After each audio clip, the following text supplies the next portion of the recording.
우리가 출애굽기 수요일날 이렇게 계속 또 배우는 시간을 가지고 있습니다. 출애굽기가 세 번째인데 지난번 걸 복사를 해서 오다 보니까 두 번째 그렇게 돼 있고 성경 스케치 27번째는 맞고 이제 이렇게 정리를 하다 보면 이제 정신이 없어갖고 이런 걸 자세히 못 볼 때가 간혹 있는 것 같습니다. 오늘은 출애굽기 한번 살펴보려고 합니다. 시간이 되어지는 대로 내용들을 한번 살펴보도록 하고 오늘은 7장 3절부터 4절까지 말씀 찾아서 같이 한번 읽겠습니다. 출애굽기 7장 4절 3절로 4절 같이 한번 읽겠습니다. 내가 바로의 마음을 강팍케 하고 나의 표징과 나의 이적을 애굽 땅에 많이 행하리다마는 바로가 너희를 듣지 아니할 터인즉 내가 내 손을 애굽에 더하여 여러 큰 재앙을 내리고 내 군대 내 백성 이스라엘 자손을 그 땅에서 인도하여 낼지라. 아멘. 하나님이 이스라엘 백성의 우고 또 고통, 부르짖음 이 모든 것들을 듣고 알고 계신다 그랬고 그 모든 것들을 알고 계시는 하나님이 이스라엘을 애굽에서 인도해 내기 위해서 모세를 보내시죠. 모세가 자기는 능력이 없고 말을 잘 못하는 사람이다라고 이야기를 했을 때 너의 형 아론을 말하는 자로 두고 또 함께 보냅니다. 그래서 이 7장에서 형을 대언자로 보내는 내용이 1절에 기록되어 있습니다.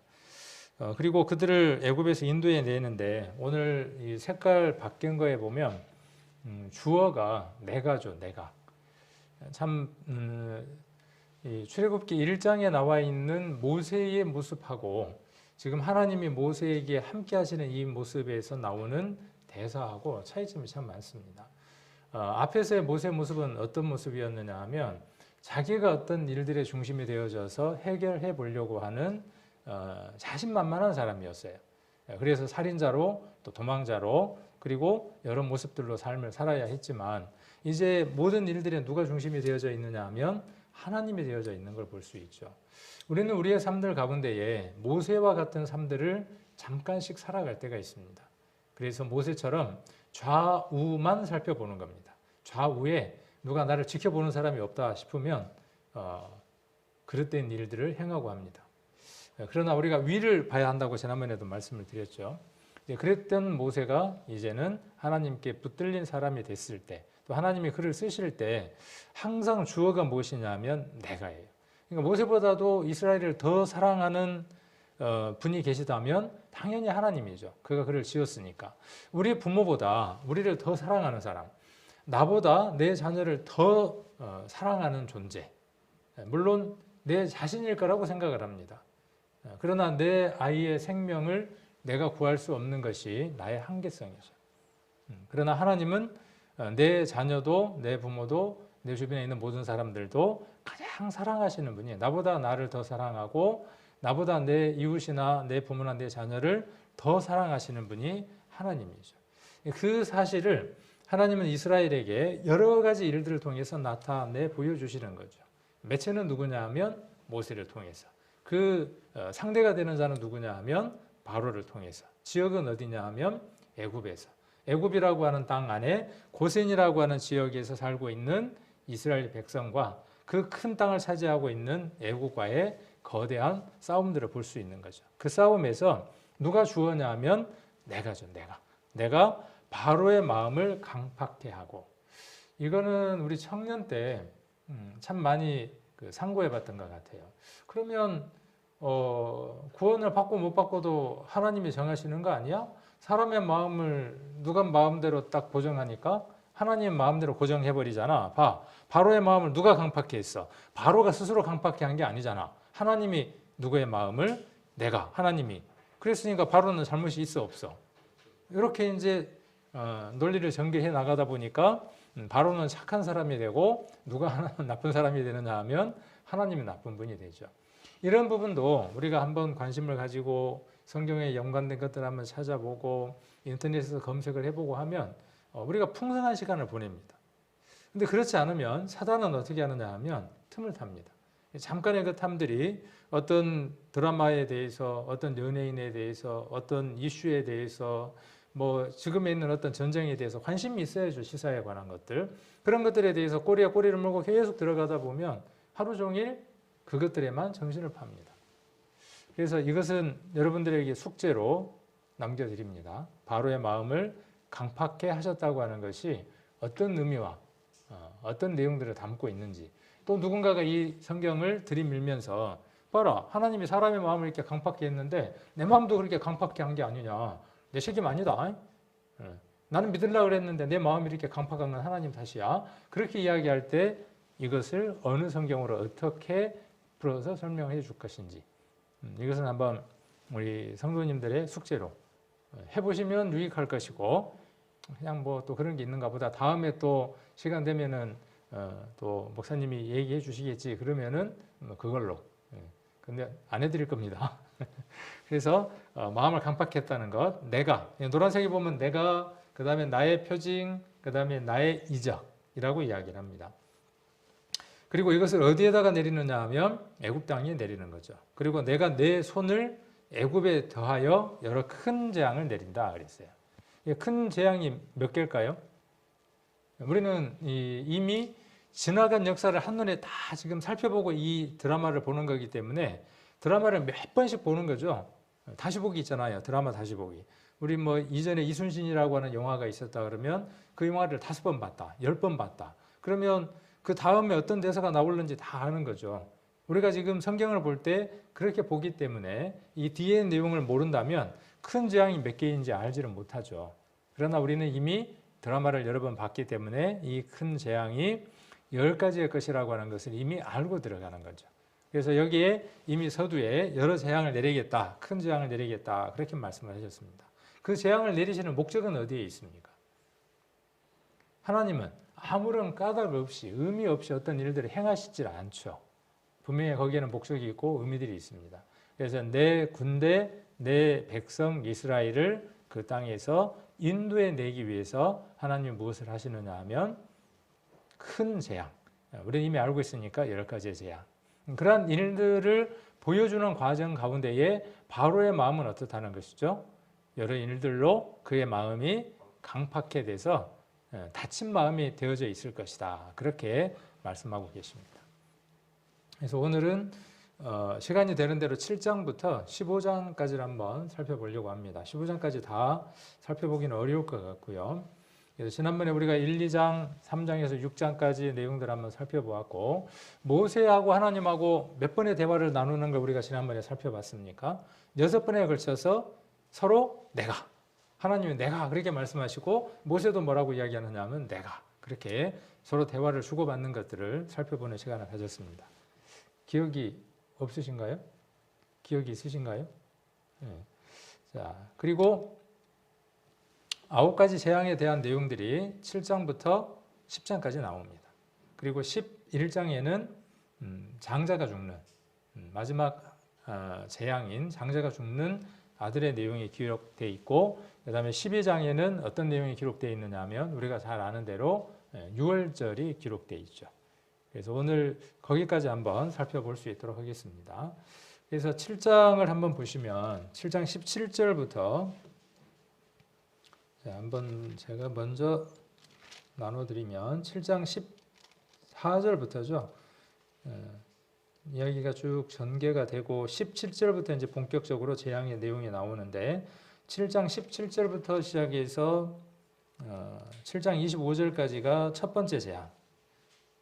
한번 그렇게 메모를 해 놓으셔도 되겠죠. 제가 보는 성경은 친절하게 거기에다 이렇게 단락을 나누어서 제1재앙 P, BC 1447년 하고 이렇게 적어 놓기도 했습니다.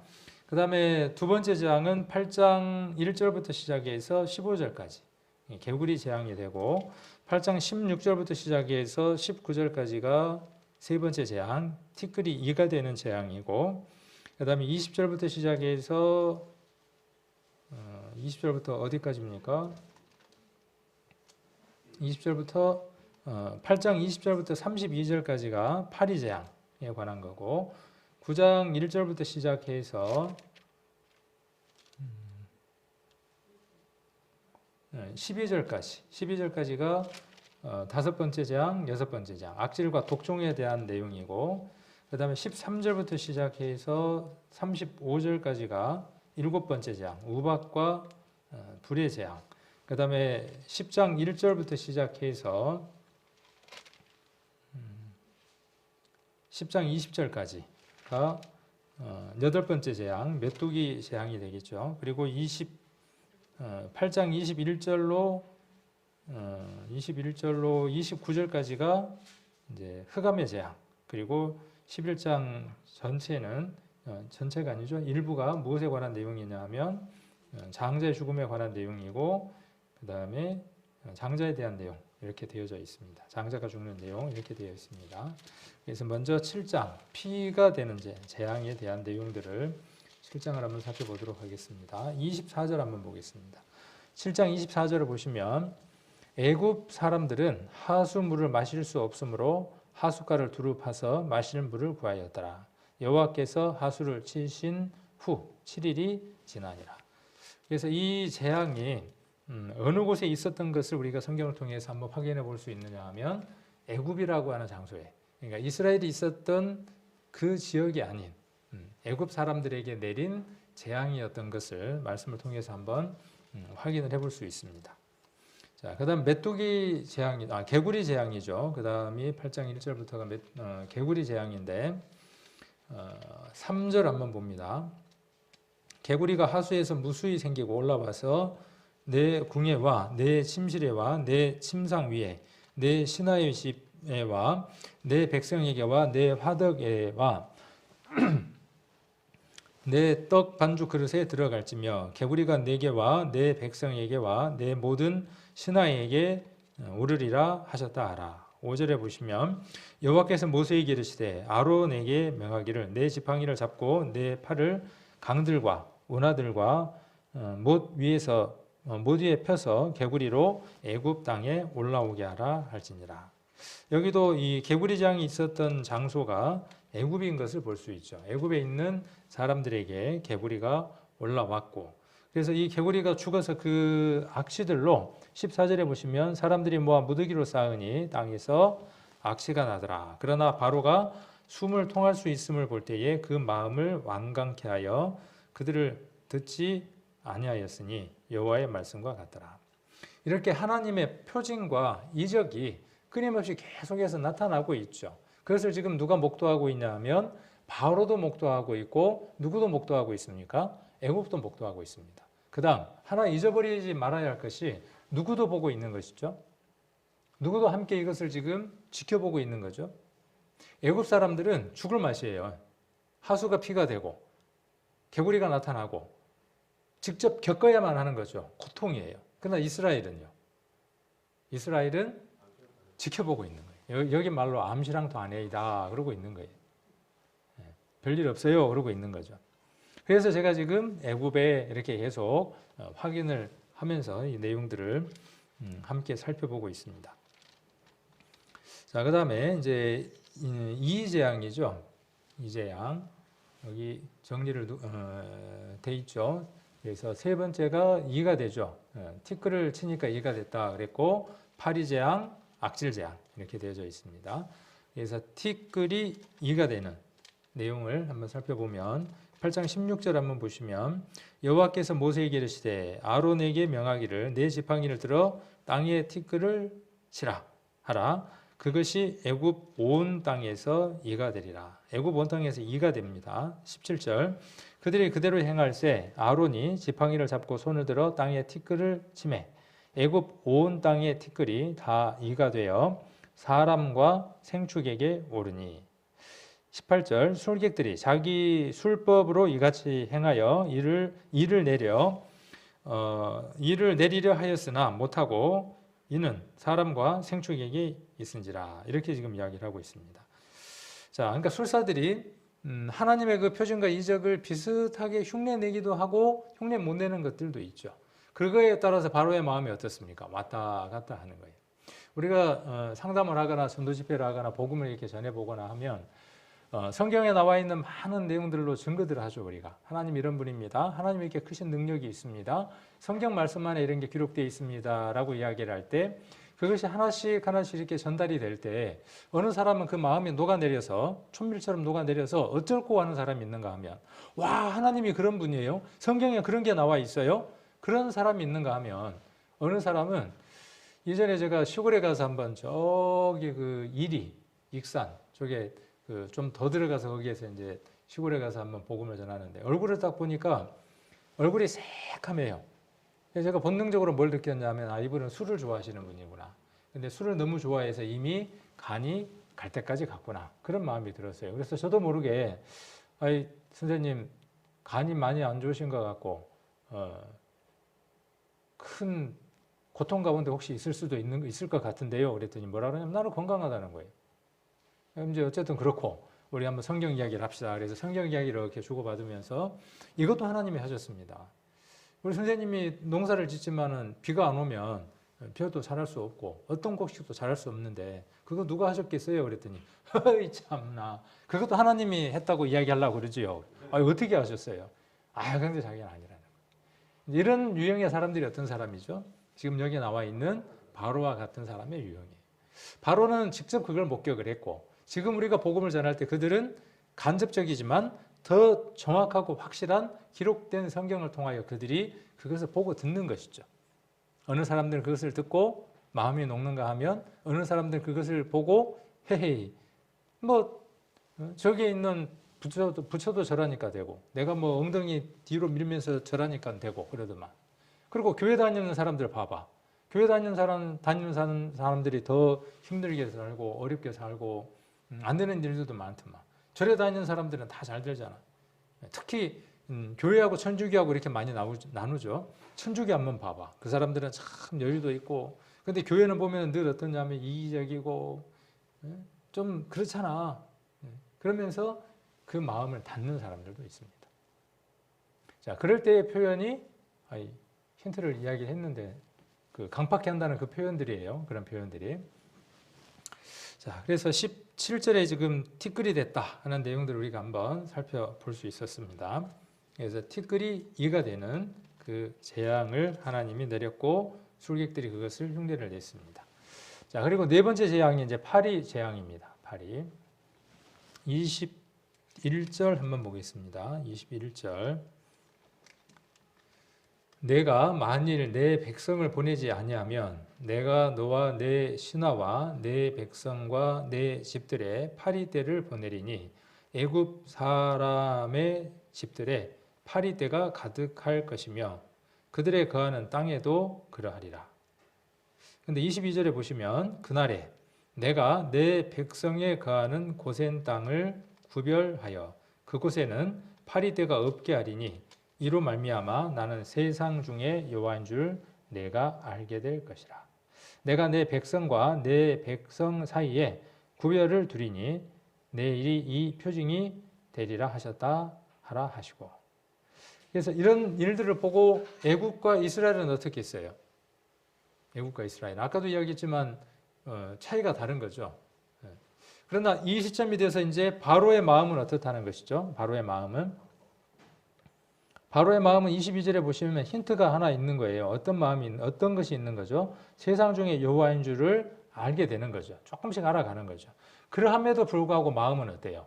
술사들로 인해서 뭐 그거 비슷한 신들 중에 하나겠지 뭐. 유사신 중에 하나겠지 뭐. 그 마음이 그렇게 강팍게 되어졌음을 우리가 알 수 있습니다. 자, 24절 봤나요 우리가? 여호와께서 그와 같이 하시면 무수한 파리떼가 바로의 궁예와 그 신하의 지배와 애굽 전국에 이르니 파리떼로 인하여 땅이 해를 받더라. 그래서 파리떼가 애굽에 그 파리떼가 재앙이 내려서 파리떼가 있으면 어떻게 했습니까? 한번 상상을 한번 해보세요. 그 아까 피 재앙도 그렇고 이 재앙도 그렇고 개구리 재앙도 그렇고 여기 나와 있는 지금 파리 재앙도 그렇고 한번 상상을 한번 해보세요. 파리가 한두 마리도 아니고 파리떼가 밥그릇이든 국그릇이든 머리 위에든 온 천지에 달라붙는다고 한번 상상을 한번 해보세요. 근데 그것이 여기 보니까 구별되어지기 시작을 하죠. 구별.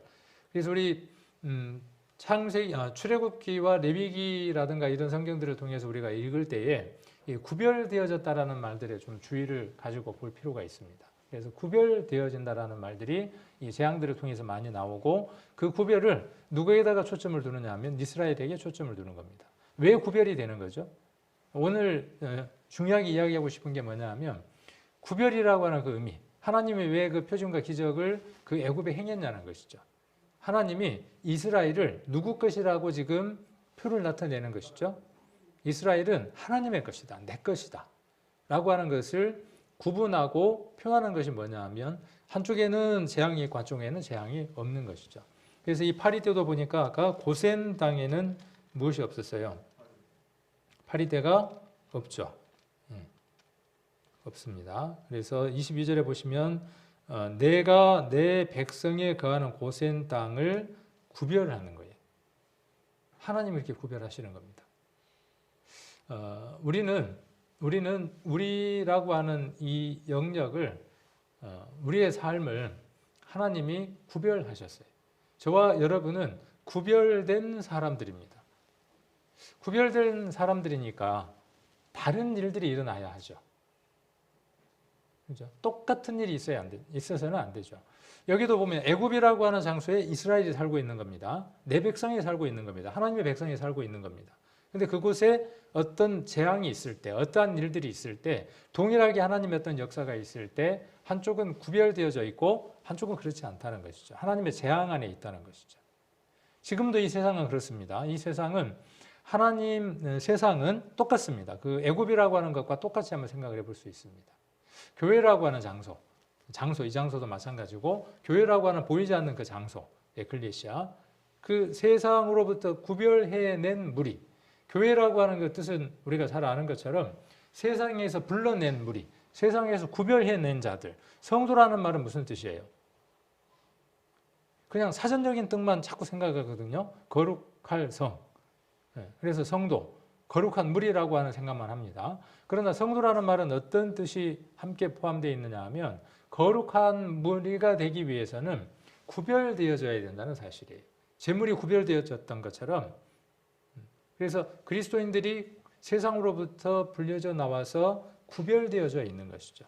그 구별되어져 있는 무리, 그 무리를 두고 지금 하나님은 뭐라고 말씀하시느냐 하면 내가 내 백성이 거하는 그 땅, 이렇게 말씀하고 계시는 거죠. 그곳에 하나님의 재앙이 임하지 않는 것이죠. 이 세상이 머지않아 불타버릴 때에 이곳에 있는 모든 인생들이 그 심판들을 받겠죠.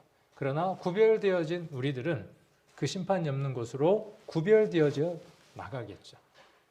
그래서 우리는 이런 말씀들을 통해서 그러한 소망들도 다시 한 번 더 확인해 볼 수 있는 귀한 시간들을 갖게 됩니다. 자, 그 다음 악질이 생기죠. 악질이 뭡니까? 악질이 뭐죠? 악질, 반동분자 할 때 악질인가요? 그것도 맞아요. 옛날에 그 북한에서 보면 악질 반동분자라고 그러잖아요. 악질. 그래서 악질은 무서운 병, 그 다음에 심한 전염병을 가리켜서 악질이라고 이렇게 기록되어 있는 걸 볼 수 있습니다. 자, 4절 한번 봅니다. 3절, 여호와의 손이 9장 3절, 여호와의 손이 들에 있는 내 생축 곧 말과 나귀와 약대와 우양에게 더하리니 심한 악질이 있을 것이며, 9장 4절, 여호와가 이스라엘의 생축과 애굽의 생축을 구별하리니 이스라엘 자손에 속한 것은 하나도 죽지 아니하리라 하셨다 하라 하시고. 참 이거 어마어마한 일이죠. 그 같은 땅 안에 있는 애굽에게는 이 악질이 임하고, 이런 일이 있을 수 있나요? 이런 것 한번 뭘 생각을 해볼 수 있느냐 하면은 우리 뒤에 이제 독종도 나오고 그러지만 유사하게 동일하게 한번 생각을 해볼 수 있을 것 같아요. 그 돼지 죽는 병이 뭐죠, 그거? 아프리카 열병인가요? 그거 있죠. 돼지가 걸려서 그냥 한꺼번에 죽죠. 그러면 해결할 수 있는 방법은 뭐밖에 없어요? 개에게 있는 그 전염병이 악질이 전염병이 어디로 옮길 수 있으니까 다른 동네로 이렇게 옮겨질 수 있으니까 어떻게 하느냐 하면 한꺼번에 구덩이를 파갖고 어떻게 합니까? 매몰해서 묻어버리죠. 왜? 다른 데로 옮기지 못하게 하는 것이죠. 그런데 그런 상식을 갖고 있는 우리의 상식들로 이 성경을 우리가 한번 읽어본다면 이것은 하나님의 표징이고 일액일 수밖에 없다는 것이죠. 그 공간 안에 한쪽은 심한 전염병이 가축들이 죽는 그 전염병이 창궐하고 어느 한쪽은 어떻다는 거예요? 쌩쌩하다는 거예요. 한 번 더 이야기하지만 암시랑도 아니다 그러고 있는 거예요. 뭔 일이 있었어요? 그러고 있는 거예요. 그래서 이렇게 구별되어진 것을 볼 수 있습니다. 다음 또 악한 종기 그러니까 독한 종기, 악한 종기 그를 붙이면은 독종이 되죠. 독종과 그 다음에 우박과 불덩이가 그 다음 재앙들이 되어지겠죠. 독한 재앙, 독한 종기. 9장 9절을 한번 보시면 8절 한번 보겠습니다. 여호와께서 모세와 아론에게 이르시되 너희는 풀무의 재 두 움큼을 가지고 모세가 바로의 목전에서 하늘을 향하여 날리라. 그 재가 애굽 온 땅에 티끌이 되어 애굽 온 땅의 사람과 짐승에게 붙어서 독종이 발하리라. 독종이 발해서 모든 짐승들이 어때요? 저렇게 죽어 나잡아지는 것이죠. 자, 이제 7번째 재앙이 됩니다. 7번째는 불과 우박과 불의 재앙입니다. 15절에 한번 보시면 15절 내가 손을 펴서 온력으로 너와 내 백성을 쳤다면 내가 세상에서 끊어졌을 것이나 내가 너를 세웠음은 너의 능력을 내게 보이고 내 이름이 온 천하에 전파되게 하려 하였습니다. 내가 여전히 내 백성 앞에 자고하여 그들을 보내지 아니하느냐. 내일 이맘때면 내가 중한 우박을 내리리니 애굽 개국 이래로 그 같은 것이 있지 않던 것이라. 이렇게 말씀하고 계시죠. 그래서 우박을 내리시겠다 그렇게 말씀을 하셨습니다. 자, 25절 한번 보시면 25절 24절 우박의 내림과 불덩이가 우박에 섞여 내림이 심히 맹렬하니 이게 조합이 맞나요? 이 조합이 맞아요? 우박하고 뭐예요? 불. 우박은 어떤 때 내리는 거죠? 우박은 비가 못 내리고 추워서 내리는 게 우박이잖아요.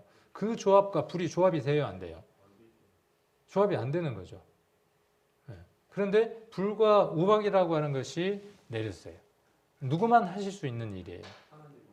하늘의 모든 그 천기를 모든 날씨나 모든 것들을 다스리고 운행하시는 그 하나님만 하실 수 있는 일이죠. 그래서 우박이 내렸습니다. 24절에 우박의 내림과 불덩이가 우박에 섞여 내림이 심히 맹렬하니 애굽 전국에 그 개국 이래로 그 같은 것이 없던 것이라. 우박이 애굽 온 땅에서 사람과 짐승을 물어나고 물은 밭에 있는 것을 쳤으며 우박이 또 밭에 못은 채소를 치고 들의 모든 나무를 꺾었으되 이스라엘 자손에 거한 고센 땅에는 우박이 없었더라. 이걸 계속 기록하고 있는 이유가 무엇 때문일까요? 이 출애굽기를 모세가 기록해서 유대인들에게 이스라엘 사람들에게 이 글을 계속해서 읽히려고 하는 이유가 어디에 있을까요? 이 일은 우리가 읽고 있는 이 성경은 그때 일어난 일이지만 이것을 모세가 기록해서 보관해서 이스라엘 사람들에게 끊임없이 읽게 하는 것이죠. 그렇게 읽게 하는 이유가 어디에 있습니까? 하나님이 너희를 우리 백성을 그렇게 보호하시고 인도하셨다. 그 인도하심이 그때냐? 그때뿐이냐? 그렇지 않다는 거죠. 지금도 그 하나님의 인도하심이 여전히 함께 하시다고 하는 것들을 확인시키기 위해서 이 말씀들을 읽게 하는 것이죠. 자, 그 다음 메뚜기와 흑암 재앙이 있게 되죠. 여기도 메뚜기가 10장 4절 한번 보시면 내가 만일 내 백성 보내기를 거절하면 내일 내가 메뚜기로 내 경내에 들어가게 하리니 메뚜기가 지면을 덮어서 사람이 땅을 볼 수 없을 것이라. 와, 메뚜기가 얼만큼 많아야 이렇게 될까요? 지면을 덮어서 사람이 땅을 볼 수가 없대요. 그러니까 이 표현이 밟으면 다 뭐라는 거예요? 네. 맨 땅을 그냥 밟을 수 없어서 메뚜기를 밟고 다녀야 된다 그 말이죠. 메뚜기는 내게 남은 그것, 아까 어디에서 남은 그것, 곧 우박을 면하고 남은 것을 먹으며 들에 너희를 위하여 자라는 모든 나무를 먹을 것이며 또 내 집들과 내 모든 신하들의 집들과 모든 애굽 사람의 집들에 가득하리니 이는 내 아비와 내 조상이 세상에 있어 오므로 오늘까지 보지 못하였던 것이라 하셨다 하고 돌이켜 바로에게로 나오니.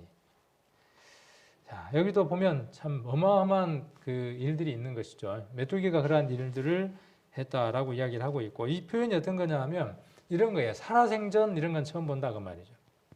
누가 살아생전 이렇게 맛있는 건 처음 먹어본다 누가 그렇게 표현을 하더만, 이 표현이 뭐냐 하면 살아생전 내가 이렇게 많은 메뚜기는 처음 본다 라는 표현인 거죠. 자, 그리고 조금 넘겨서 10장 16절 한번 보겠습니다. 10장 16절. 자, 이런 일이 있으니까 어때요? 웬만한 강심장이라도 어떻게 했어요? 이제 조금은 아니면 마음속에서 심히 두려웠을는지도 몰라요. 그런데 이제 그 철판을 깔았는지도 모르고 16절 보시면 바로가 모세와 아론을 급히 불러서 이르되 내가 너희 하나님 여호와와 너희에게 득죄하였으니. 야, 이거 보니까 어때요? 회개했죠? 회개한 거예요. 우리가 여기에서 하나 볼 수 있는 건 바르지 못한 회개의 전형을 볼 수 있습니다. 이건 올바른 회개가 아닌 거죠. 다급하니까 어떻게 하는 거예요? 내가 득죄했다라고 이야기를 하는 거죠. 내가 죄인이다, 내가 죄를 지었다 그렇게 이야기하는 것이죠. 우리가 복음을 전하고 한 생명이 영원한 생명을 얻지 못하는 데에 가장 근본적인 원인이 어디에 있냐 하면 이 바로처럼 자기에게 다급한 일이 생기니까 자기가 다급해서 누구를 찾는 거죠? 하나님을 찾는 거예요. 그래서 뭐라고 지금 이야기를 하는 겁니까? 여기 보니까 서두르는 거죠. 급히 불러서 급히 부르는 거예요. 마음은 급해진 거예요. 그래서 어떻게 말하는 거죠? 내가 죄를 지었다라고 고백하는 거예요. 우리가 보기엔 어떻습니까? 그가 하나님 앞에 마음이 돌이켜서 하나님을 향해서 서 있는 것 같아요. 그러나 속을 때가 참 많습니다. 그리고 우리 안에 함께 했던 많은 사람들의 그 신앙들을 한번 되짚어 가보면, 혹 우리 안에도 마찬가지입니다. 우리 안에도 이 바로처럼 그 내가 득죄했다, 내가 죄인이다 라고 그렇게 시인하고 그렇게 죄인이라고 생각하는 그 부분들이 다분히 하나님을 만난 것으로 말미암는 출발점들이 아니라 그냥 두려움으로 말미암는 그 득죄일 가능성들도 있다는 것이죠. 이 사람은 다시 위급한 일들이 있을 때 하나님을 대적하는 일들을 합니다. 그래서 이 회개는 온전한 회개가 아닌 것을 볼 수 있습니다. 자, 17절 청컨대 나의 죄를 이번만 용서하고, 자, 표현들이 재밌어요. 너희 하나님 여호와께 구하여 이 죽음만을 내게서 떠나가게 하라. 그가 바로에게 나아가서 여호와께 구하매 여호와께서 돌이켜 강렬한 서풍이 불게 하사 메뚜기를 홍해에 몰아넣으시니 애굽 온 지경에 메뚜기가 하나도 남지 아니하니라. 그러나 여호와께서 바로의 마음을 강팍게 하셨으므로 이스라엘 자손을 보내지 아니하였더라. 여기도 강팍게 했다는 말이 나와서 조금 또 약간 좀 그래요. 그래서 한번 우리 성도님들이 풀어보라고 그렇게 말씀을 드렸던 겁니다. 자, 그래서 그렇게 하나님 앞에 용서를 구하고 하나님 앞에 그 문제를 해결함을 받기를 원했을 때 하나님은 그가 죄인임에도 불구하고 그가 다시 돌아설 것을 알매도 불구하고 하나님은 어떻게 하시는 것을 볼 수 있느냐 하면 그 재앙들을 거두어 가시는 것을 볼 수 있습니다. 그래서 우리는 하나님 앞에 돌아서기만 하면, 누구든지 돌아서기만 하면 하나님의 그 약속을 받을 수 있는 사람들인데 그렇게 돌아서지를 못하죠. 구원받지 못한 사람들도 그렇고 구원을 못 받는 이유가 그렇고 또 구원받은 사람들도 하나님 앞에 살아가는 삶들 가운데에서 징계도 있고 그의 삶들이 하나님 앞으로 달려가지 못하는 그 삶들을 살아가고 있음에도 불구하고 돌이키지 않기 때문에 그 재앙들이 머물러 있고 징계가 머물러 있는 것이지 그 마음을 돌이키기만 하면 하나님 어떻게 해주신다는 거예요. 바른 길, 좋은 길, 하나님이 적당한 길들로 우리를 인도하신다는 것들도 한번 이 바로의 잠깐의 회개를 통해서 한번 살펴볼 필요가 있지 않는가 하는 생각을 해봅니다. 자, 그 다음은 흑암의 재앙이죠. 21절부터가 여호와께서 모세에게 이르시되 하늘을 향하여 내 손을 들어 애굽 땅 위에 흑암이 있게 하라. 곧 더듬을 만한 흑암이라. 22절 모세가 하늘을 향하여 손을 들매 캄캄한 흑암이 3일 동안 애굽 온 땅에 있어 그동안은 사람이 서로 볼 수 없으며 자기 처소에서 일어나는 자가 없으되 이스라엘 자손에 거하는 곳에는 광명이 있었더라. 그러니까 애굽이라고 하는 온 땅에 흑암이라고 하는 재앙이 며칠 동안 있었습니까? 3일 동안 있었어요. 그래서 사람이 사람을 서로 볼 수 없었어요. 그래서 자기 처소에서 일어나는 사람이 3일 동안 밤낮이니까 어때요? 자고 일어나도 밤, 또 자고 일어나도 밤. 광명이 없었다. 더듬을 만한 흑암만 있었다라고 이야기를 했는데 어디에는 광명이 있었다. 고센 땅에는 애굽 자손에 거하는 곳에는 광명이 있었더라. 누가 함께 하시니까? 하나님이 함께 하시니까. 그러니까 우리가 10가지의 재앙이 애굽에 있었다. 바로의 마음이 강팍했기 때문에 하나님의 재앙을 또 내리고 또 내리고 또 내렸다. 또 우리가 중요한 초점일 겁니다. 그러나 우리가 이 말씀을 상고해 보면서 하나님은 그 많은 재앙들을 통하여 하나님의 백성, 자기 백성 이스라엘을 어떻게 하셨다는 것이죠? 그 모든 재앙들에서 하나하나 다 보호하시고 함께 하시고 인도하셨다. 그러한 어떤 메시지들을 우리가 함께 읽어 나가볼 수 있을 겁니다. 그 다음 어둠의 재앙 우리가 한번 살펴봤고 그 다음에 이제 장자가 죽는 재앙이죠. 드디어 장자가 죽네요. 드디어 그 장자가 죽는 재앙. 11장 1절에 한번 보시면 여호와께서 모세에게 이르시기를 내가 이제 한 가지 재앙을 바로와 애굽에 내린 후에야 그가 너희를 여기서 보낼지라. 그가 너희를 보낼 때에 여기서 정령 다 쫓아내리니 백성에게 말하여 남녀로 각기 이웃에게 은금 패물을 구하게 하라 하시더니 여호와께서 그 백성으로 애굽 사람의 은혜를 받게 하셨고 또 그 사람 모세는 애굽국에서 바로의 신하와 백성에게 심히 크게 배웠더라. 모세가 바로에게 이르되 여호와께서 이같이 말씀하시기를 밤중에 내가 애굽 가운데로 들어가리니 애굽 가운데에 처음 난 것은 위에 있는 것은 바로의 장자로부터 맷돌 뒤에 있는 여종의 장자까지와 모든 생축에 처음 난 것까지 죽을지라. 애굽 전국에 전무후무한 큰 곡성이 있으리라. 그러나 이스라엘 자손에게는 사람에게나 짐승에게나 개도 그 혀를 움직이지 않으리니 여호와가 애굽 사람과 이스라엘 사이에 구별하는 줄을 너희가 아니라 하셨나니. 자, 여기도 보니까 어때요? 그 장자가 죽는 첫 번째 태어나는 것, 그렇죠? 처음 것의 모든 것들은 다 죽는다 그랬어요. 생축에 아까 5절에 보면 모든 생축에 처음 난 것까지 죽는다 그랬어요. 큰 아들 없는 집이 있기도 하겠죠. 아들이 아예 없거나 혹은 딸만 여러 집 있는 곳에는 큰 아들이 없겠죠. 첫 번째 아들이 없겠죠. 외동이어도 첫 아들이긴 하네요. 어쨌든 처음 난 아들이라면 하나님이 다 죽이시는 거죠. 이건 마치 그 역전되는 듯한 모습 아닙니까? 우리 출애굽기 1장에 보면 아들이 태어나면 나일강에다 죽여버리는 그 모습과 이 모습이 격렬하게 대비되는 듯한 이런 것들을 영화화해서 우리 많이 보게 되죠. 그런 장면으로 우리가 한번 또 생각을 해볼 수 있죠. 그래서 이스라엘 자손에게는 사람에게나 짐승에게나 개도 그 혀를 움직이지 않았다. 애굽 사람과 이스라엘 사이에 구별하는 겁니다. 구별되어진 거예요. 그러면 이 구별은 무엇으로 나타나겠습니까? 그 집에도 아들이 있고 이 집에도 아들이 있어요. 근데 이 집 아들은, 애굽의 집의 아들은 어떻게 됩니까? 죽임을 당하고, 같은 애굽이라고 하는 장소 안에 고센에 있는 이스라엘 사람의 장자에게는 그 죽음의 사자가 넘어가는 그 일들이 있게 되는 거죠. 그러면 구별을 어떻게 하는 겁니까? 구별은 어떻게 되어지는 거예요? 그 구별되어지는 구체적인 모습들이 무엇이냐 하면 11장의 모습입니다.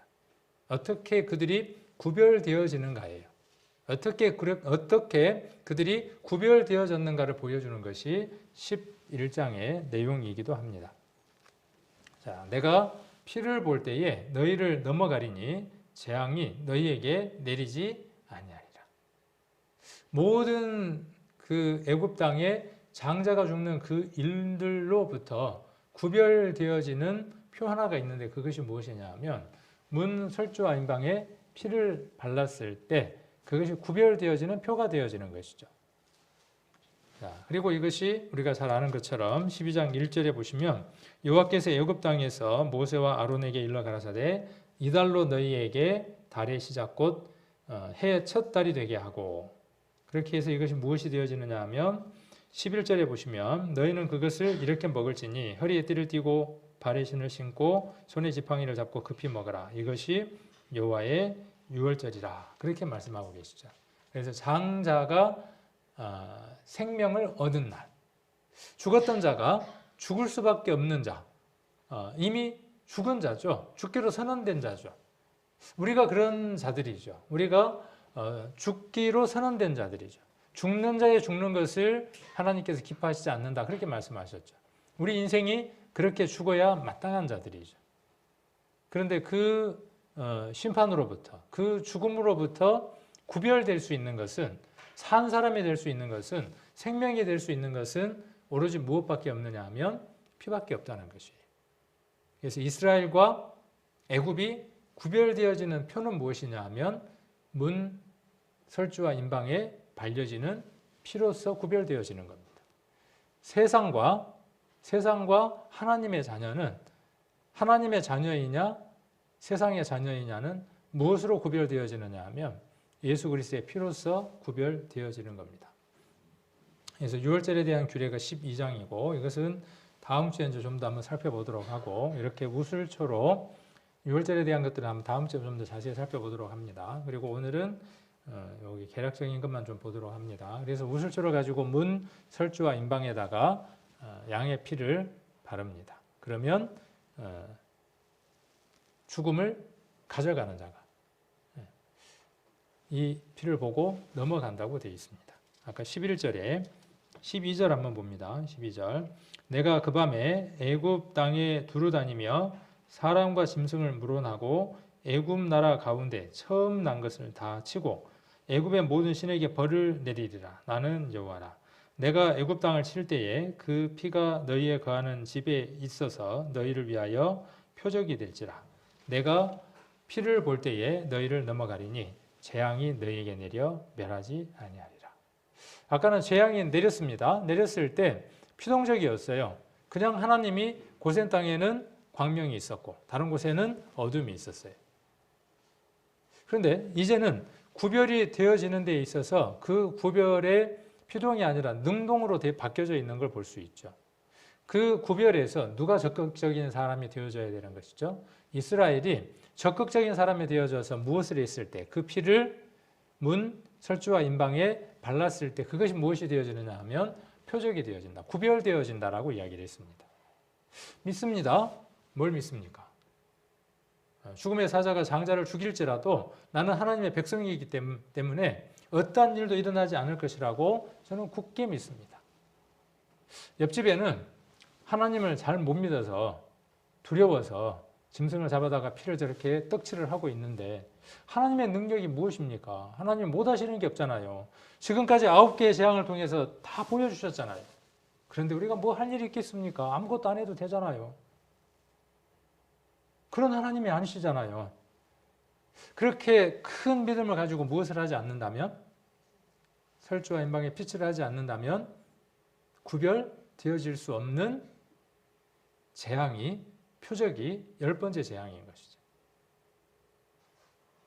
저와 여러분에게 있어서도 세상과 구별되어지는 그 표적이 무엇이냐 하면 예수 그리스도의 보혈을 우리에게 문에, 임방과 설주에 바르는 것이죠. 그것이 심판을 면하는 길이죠. 자, 이건 이전에 한번 전도집회 때 한번 보여줬던 것인데, 오늘은 이 믿음이라고 하는 것에 관한 것들에 대해서 한번 더 확인하기 위해서 이 그림을 다시 한번 더 보려고 합니다. 자, 이렇게 하는 행위는 무엇 때문에 이 행위를 한 겁니까?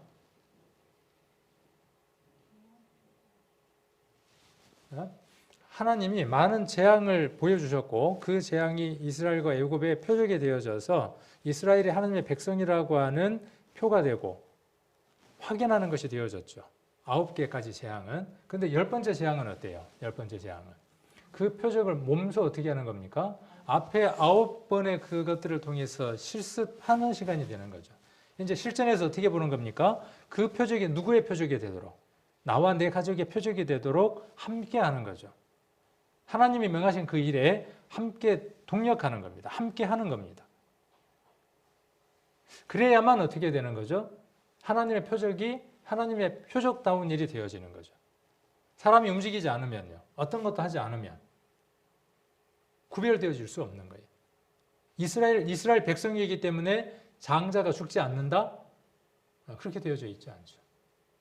애굽에서 난 첫 것이라고 전제가 되어져 있으니까 그들이 이스라엘의 백성일지라도 이 재앙은 어떻습니까? 죽이고 넘어가는 겁니다. 구별되어지기 위해서는, 하나님의 그 표적이 표적다워지기 위해서는 사람의 순종이 필요한 표적. 그래서 그림이 참 재밌다 그랬죠. 제가 그림 안에 많은 정보를 준다 그랬죠. 그림 그리는 사람 그냥 그리지 않습니다. 그림 그리는 분들 진짜 머리 좋습니다. 위트도 있고 재치도 있고 그렇습니다. 그 안에 자기 안에 있는 생각들을 다 집어넣거든요. 보니까 아내가 있고 딸이 있죠. 그리고 아들이 있습니다. 근데 딸보다는 아들이 키가 조금 크네요. 그런데 아버지가 아들의 머리 위에다 손을 얹고 있죠. 이건 누구를 위한 거예요? 그림 안에 그것이 정해져 있는 거죠. 자, 무엇을 피하기 위해서? 재앙을 피하기 위해서요. 이 세상에 어떠한 재앙이 일어날는지 세상 사람들은 알지 못하죠. 그러나 우리는 압니다. 얼마나 많은 재앙이 있을는지 우리는 너무나 잘 압니다. 우리가 이러한 것들을 함께 나누는 것은요, 그러한 재앙으로부터 내가 살아가는 사람들을 건져내는 것이죠. 이 사실을 알았을 때 이스라엘 민족들은 어떻게 했을까요? 모세가 일러준 말들을 가지고 옆집 지금처럼 뭐 SNS도 있는 것도 아니고 동네 마이크가 있는 것도 아니고 모으는 대로 모았겠지만 못 모여지는 사람들에게 어떻게 했겠습니까? 너희가 안 하면 죽어야? 누구 집 아들이 안 하면 죽어? 라고 이야기하지 않았겠습니까? 그렇게 했던 그것이 어때요? 그 다음 날 어떻게 돼요? 시험 결과가 나오는 거죠. 어느 집은 다행이다 하는 거고, 어느 집은요, 통곡 소리가 나는 거죠. 통곡 소리가. 우리에게도 어느 날 그 날이 올 겁니다. 그 날이 다가와 오고 있다고 우리가 이야기를 하고 있죠. 많은 것들이 그것을 이야기를 하고 있습니다. 시계가 12시 5분 전이라고 이야기한 것 30년 전에도 12시 5분 전이었어요. 지금도 근데 12시 5분 전이에요. 근데 지금 12시 1분 전이에요. 12시 1분 전. 근데 우리들 마음 가운데에는 다급함보다는, 급한 마음보다는 그때도 그랬는데 뭐 괜찮을 거야, 뭐 또 기회를 주실 거야, 뭐 해도 안 되는데, 그런 마음들이 우리 안에 있더라는 것이죠. 우리 6월절에 보면 그 6월절 양을 먹을 때 모습을 보면 급히 나갈 준비들을 하고 먹는 것이죠. 우리 그리스도인의 삶들이 그런 모습이 되어야 되겠죠. 그래서 이 재앙이 어떻게 하느냐 하면 넘어가는 거죠. 넘어간다. 그래서 그것을 유월이라 그럽니다. 넘을 유에 넘을 월을 써서 유월이라고 이야기를 합니다.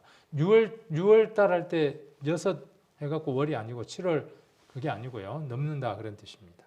그래서 이것은 유월절은 장자가 구원을 받는 거예요. 딸은 아무 소용이 없어요. 딸에게는 해당이 안 됩니다. 누구에게만? 오로지 큰아들에게만, 장자에게만, 첫 번째 태어난 것에만. 자, 예수 그리스도의 십자가는 예수 그리스도가 죽으시고 장사되고 부활하신 그 큰 일은 어떠한 일? 영원한 심판으로부터 어떻게 해줄 수 있는, 넘어가게 해줄 수 있는 피죠.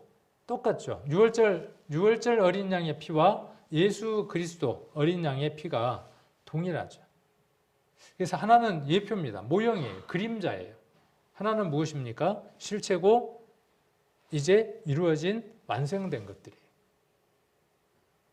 우리는 이 지나간 수천 년의 그 역사 속에 있었던 바로와 모세의 이야기, 하나님께서 보여주시는 많은 재앙에 대한 얘기, 이러한 것들을 통해서 꼭 짚고 넘어가야 될 내용들이 무엇이냐 하면 우리는 구별되어진 자들이라는 거예요.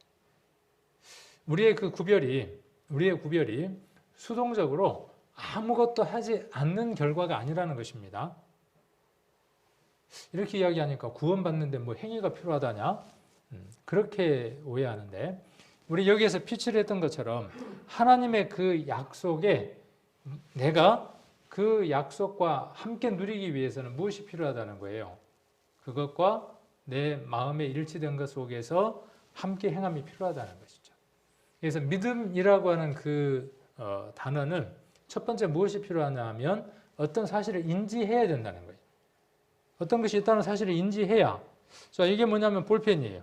볼펜이라는 것은 연필은 깎아서 쓰느라고 불편하지만 볼펜은 이 안에 있는 잉크가 있을 때까지 쓸 수 있다 하는 설명을 들었어요. 그 설명을 듣고 인지하는 겁니다. 아는 겁니다. 새로운 지식이 내 안에 들어오는 겁니다. 그럴 때 무엇이 있겠습니까? 새로운 지식, 내가 알지 못했던 내용들이 내 안에 딱 오면 어떻게 돼요? 아, 그거 하고 깨달음이 오죠. 근데 깨달음이 믿음입니까? 깨달음이 구원입니까? 그럴 수 없어요. 뭔가 요소가 충족되지 못했어요.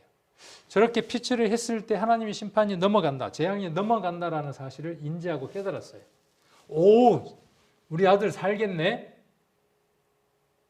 오, 참 고마우신 하나님. 그런다고 해서 아들이 사느냐 그 말이죠. 그것과 같은 얘기인 겁니다.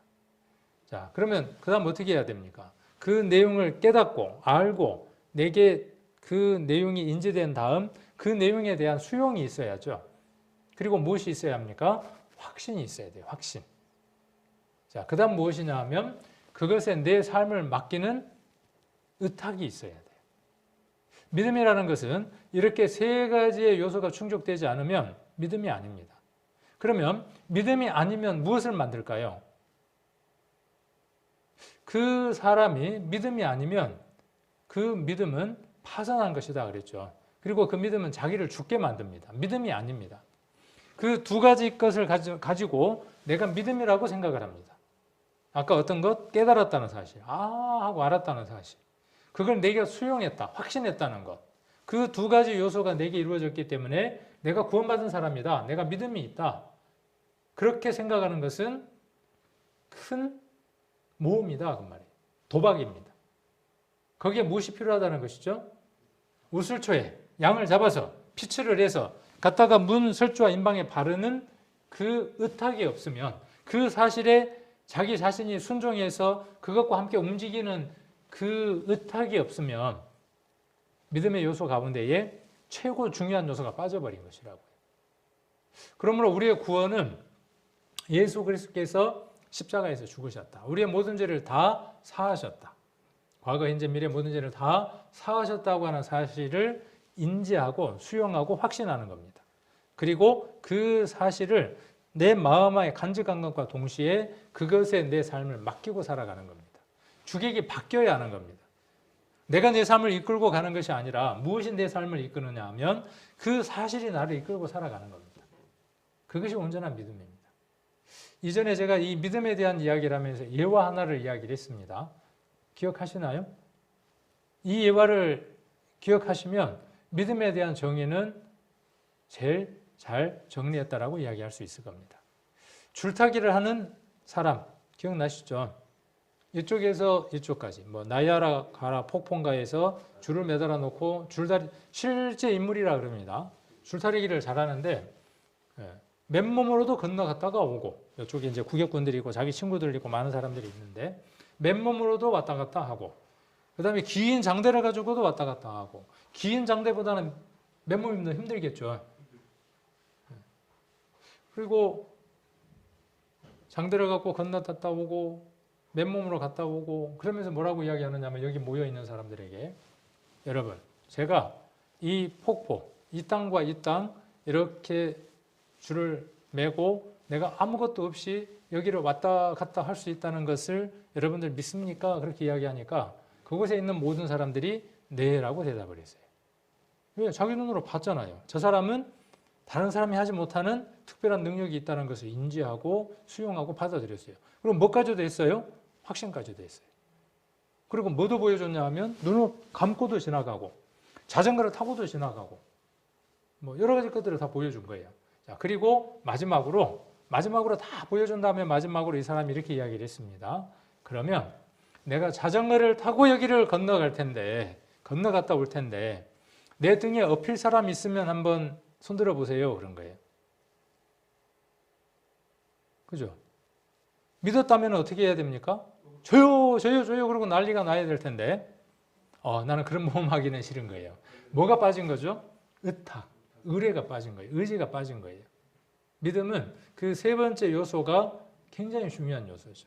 친구 중에 한 명이 등에 업혔어요. 친구는요. 뭐 네가 죽으면 나도 죽고 그런데 네가 그만한 그 능력이 있다는 걸 내가 충분히 안다. 등에 업혔어요. 그리고 갔다 왔어요. 그게 어떤 것이냐 하면 진정한 믿음입니다. 예수 그리스도를 내가 원하는 대로 조정하고 살아가는 것이 아니라 예수 그리스도에게 나의 생각, 나의 결정, 내가 가진 모든 것들을 그분에게 의탁하고 의뢰하고 맡기는 겁니다. 그래서 그분에게 업히는 겁니다. 자전거 뒤에 타보는 분들은 잘 알죠. 옛날에 자전거 탈 줄 모르는 사람이 뒷자리에 타면 진짜 힘들어요. 그런데 자전거를 좀 탈 줄 아는 사람이 같이 타면 좀 부드럽습니다. 이렇게 돌 때 자기도 움직여줍니다. 이렇게 같이 움직여줍니다. 우리의 신앙생활은 그분에게 업혀서 우리를 업은 예수 그리스도에게 얼마나 덜 짐이 되느냐예요. 얼마나 함께 움직이느냐예요. 그것이 하나님 앞에 섰을 때 더 큰 상으로 주어질 겁니다. 그래서 우리 신앙생활들이 이러한 그 내용들 한번 보시면서 점검들도 정말 필요할 것 같아요. 내가 때로는 아는 지식 또 어떤 것들을 소유했기 때문에 간직했기 때문에 예수님 만났기 때문에 그것만으로만 기뻐하고 있는지 아니면 내 생애 내 삶을 그분에게 맡기고 그분이 인도하는 그 삶들을 살아가는 참 믿음을 가진 삶들을 살아가는지 한번 잘 점검해 볼 수 있는 그런 시간들이 되셨으면 합니다.